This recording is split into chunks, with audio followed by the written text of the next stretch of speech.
introduction. Hello guys, I'm Mani, your science teacher from Ambigro Institute. See, previous class में हम लोगों ने discuss कर लिया था केमिकल रिएक्शन किसे कहते हैं, केमिकल चेंज और फिजिकल चेंज क्या होता है, कैसे हम अनबैलेंस रिएक्शन को बैलेंस करते हैं. आज की क्लास में हम सब डिस्कस करने जा रहे हैं टाइप्स ऑफ रिएक्शन कि केमिकल रिएक्शन कितने टाइप्स के होते हैं और उनके कुछ एग्जांपल. क्योंकि साइंस में कोई भी डेफिनेशन अगर हम विदाउट एग्जांपल लिखते हैं तो हमारे हाफ मार्क्स कट जाते हैं. तो हमें इस चीज को हमेशा ध्यान में रखना है कि अगर कोई भी टर्म डिफाइन करने के लिए आए तो उस केस में हमें एग्जांपल भी देना है. सी बच्चों, आज हम जैसे कि मैंने अभी कहा था कि आज हम डिस्कस करेंगे टाइप्स ऑफ रिएक्शन. पहले हम टाइप्स ऑफ रिएक्शन देखते हैं कितने सारे. First is your combination reaction, second is your decomposition reaction, third is your double displacement, fourth is your displacement. Redox में हमारे पास दो टाइप्स के हैं, ऑक्सीडेशन एंड रिडक्शन. मीन्स जहां पे ये दोनों होता है तो उसे हम लोग रिडॉक्स कहते हैं. हीट के बेसिस पे हम लोग केमिकल रिएक्शन को टू पार्ट में डिवाइड करते हैं. First is your exothermic, second is your endothermic. अब हम इन सारे टाइप्स ऑफ रिएक्शन को वन बाय वन करके डिस्कस करेंगे. First is your combination reaction. See, in case of combination reaction जैसे कि हमें नाम से पता चल रहा है कि कुछ कंबाइंड हुआ और कुछ फॉर्म हुआ. कंबाइंड तो तभी होगा जब वो दो या दो से ज्यादा होगा, और कुछ फॉर्म हुआ मीन सिंगल कुछ फॉर्म हुआ है. और केमिकल रिएक्शन है तो यहाँ पे कंबाइंड क्या होगा, रिएक्टेंट. फॉर्म क्या होगा, प्रोडक्ट. यानी कि हमारे पास दो रिएक्टेंट थे, Mg और O2. मीन्स मैग्नीशियम रिपर को जब हम लोगों ने बर्न किया ऑक्सीजन के प्रेजेंस में तो व्हाइट पाउडर फॉर्म हुआ.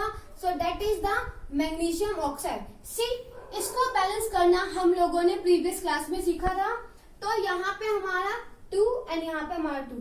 This reaction is the balance reaction. See, अब हम यहाँ पे हम देख सकते हैं कि दो प्रोडक्ट है, दो रिएक्टेंट है हमारे पास में और एक सिंगल प्रोडक्ट है. Means in terms of science, when two or more than two reactant combine and form a single product, that kind of chemical reaction is called the chemical reaction. Means जब दो या दो से ज्यादा reactant combined होके एक single product को form करेंगे, then that reaction is called the combination reaction. अब बच्चों हम आते हैं डिकम्पोजिशन रिएक्शन की तरफ. सी, डिकम्पोजिशन रिएक्शन जो होता है हमारा वो जस्ट अपोजिट होता है कॉम्बिनेशन का. मीन्स कॉम्बिनेशन में हमारे पास में दो या दो से ज्यादा चीजें आके एड ऑन हुई है. यहाँ पे एक ही चीज आपका ब्रेक होगा. ब्रेक होने के बाद में आपको दो मिलेगा या मोर देन दो मिलेगा. मीन्स एक सिंगल प्रोडक्ट. सी, यहाँ पे सिंगल प्रोडक्ट ले लिया हम लोगों ने मैग्नीशियम ऑक्साइड. ये ब्रेक हुआ आपके पास में मैग्नीशियम प्लस ऑक्सीजन में, बैलेंस कर दिया हम लोगों ने. तो आप देख सकते हो बेटा कि इन केस ऑफ डिकम्पोजिशन रिएक्शन में आपके पास में एक सिंगल रिएक्टेंट ब्रेक होके फॉर्म किया उसने टू प्रोडक्ट को. So this type of chemical reaction is called the decomposition reaction. अब हम थर्ड टाइप की रिएक्शन की बात करेंगे, that is the displacement reaction. In displacement reaction क्या होता है कि कोई भी एक पावरफुल एलिमेंट आता है और उसको उसके मॉलिक्यूल से निकाल देता है. मीन्स हम लोगों ने फर्स्ट क्लास में नहीं, आई थिंक सेकंड क्लास हम लोगों ने डिस्कस किया था कि कॉपर सल्फेट में जब हम लोगों ने आयरन नेल को डाला था तो वो कलरलेस हो गया था. मीन्स यहाँ देखिए बच्चों, Fe प्लस CuSO4 यानी आयरन प्लस कॉपर सल्फेट लिया हम लोगों ने तो हमारे पास बना iron sulphate plus copper. Means इसके अंदर से आयरन ने कॉपर को डिस्प्लेस कर दिया. Means iron is more powerful than copper. तो जब भी हमारे पास कुछ इस टाइप की रिएक्शन होगी then that kind of reaction is called displacement reaction. हम उस टाइप के रिएक्शन को क्या कहेंगे, डिस्प्लेसमेंट रिएक्शन. अब हम बात कर लेते हैं डबल डिस्प्लेसमेंट रिएक्शन की.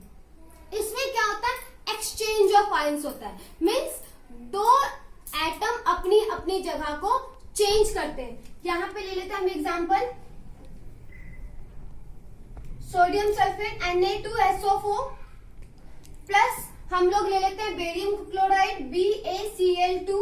अब देखो बच्चों, यहाँ पे जब ये फॉर्म हुआ तो आया आपके पास में सोडियम क्लोराइड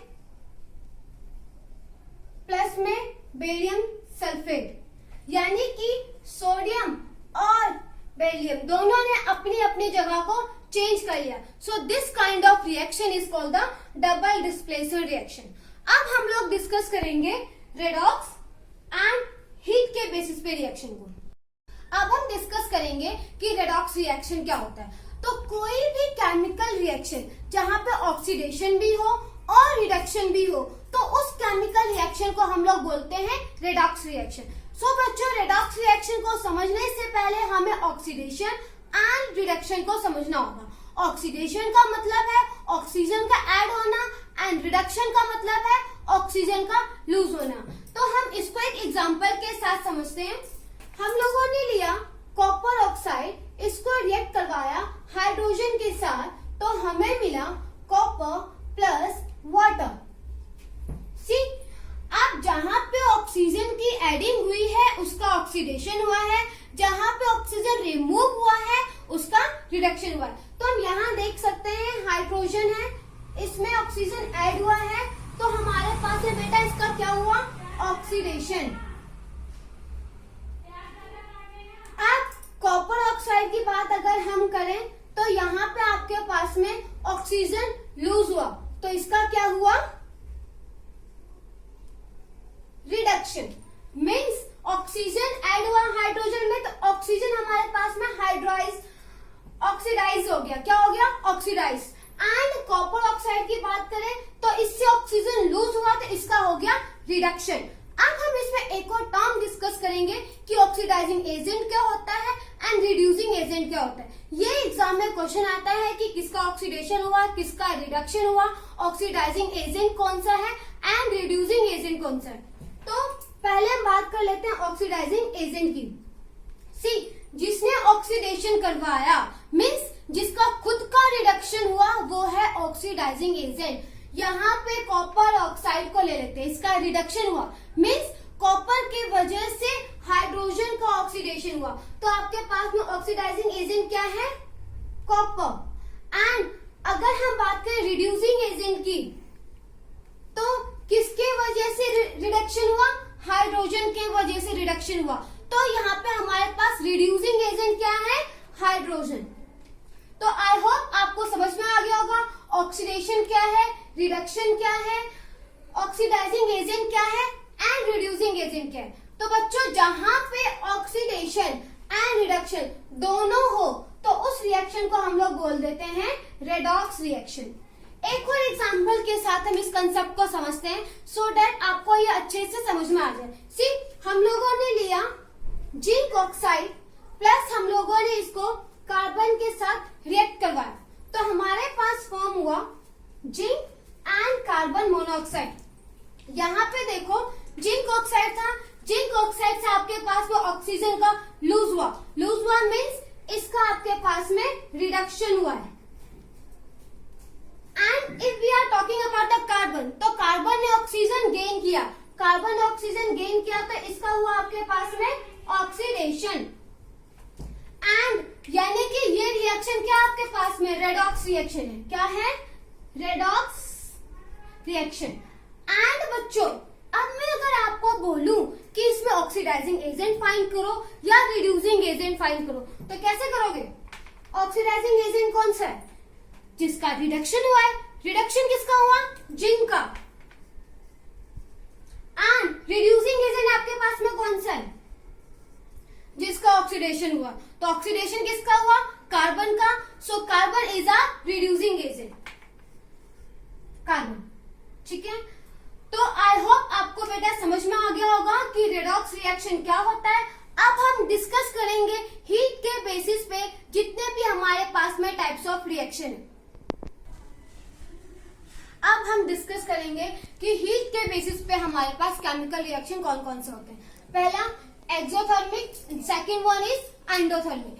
एक्सोथर्मिक और एंडोथर्मिक को समझने के लिए हम थोड़ा सा एग्जांपल लेते हैं. एक्सो किससे बना, एग्जिट वर्ड से, मीन्स जिसमें कुछ निकल रहा, मीन्स कुछ क्या, हीट. यानी कि एक्सोथर्मिक वो रिएक्शन होती है जिसमें heat as a product release होता है, तो उन रिएक्शन को हम लोग बोलते हैं एक्सोथर्मिक. अब इसके लिए हम एक एग्जांपल लेके समझ लेते हैं. हम ले लेते हैं ग्लूकोज को, C6H12O6, इसने रिएक्ट किया ऑक्सीजन के साथ, आपके पास फॉर्म हो गया 6 molecule of carbon dioxide, 6 molecule of water plus energy in the form of ATP। तो यहाँ पे आपके पास में एनर्जी रिलीज हुई, मीन्स इसको हम लोगों ने बोल दिया एक्सोथर्मिक।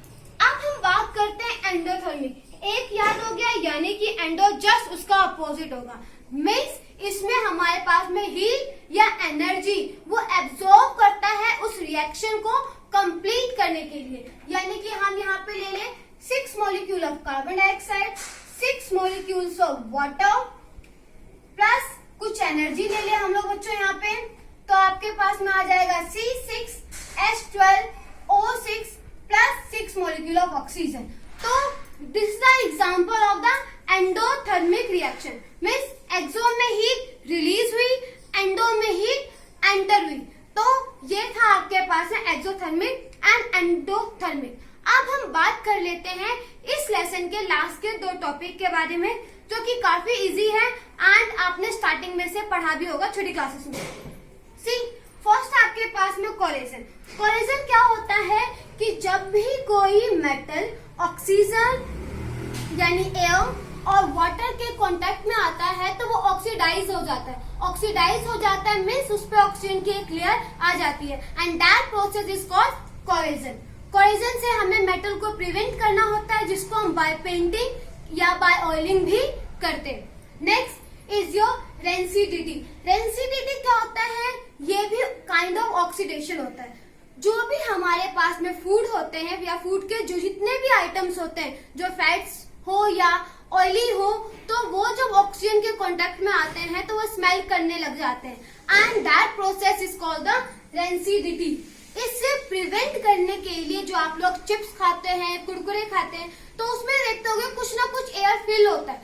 तो वो एयर क्या होता है? नाइट्रोजन गैस होती है, जिसके थ्रू वो चिप्स वगैरह खराब नहीं होते हैं, वो उनके ऑक्सीडेशन से उन्हें प्रिवेंट करते हैं। तो एक नंबर में ये भी क्वेश्चन आता है कि किस गैस की फिलिंग होती है चिप्स वगैरह के पैकेट में, तो वो आपके पास गैस कौन सा है? नाइट्रोजन है। यहाँ पे इसी चीज के साथ आपका ये चैप्टर खत्म होता है। नेक्स्ट वीडियो में मैं आपको इसी चैप्टर के कुछ की वर्ड्स बताऊंगी, एंड उस नोटिफिकेशन को जानने के लिए please click the bell icon. And अगर आपने अब तक हमारे चैनल को सब्सक्राइब नहीं किया है तो चैनल को सब्सक्राइब करें, और कोई भी डाउट हो तो आप हमें कमेंट सेक्शन में लिख सकते हैं। Money your science teacher from MB Grow Institute। Thank you so much.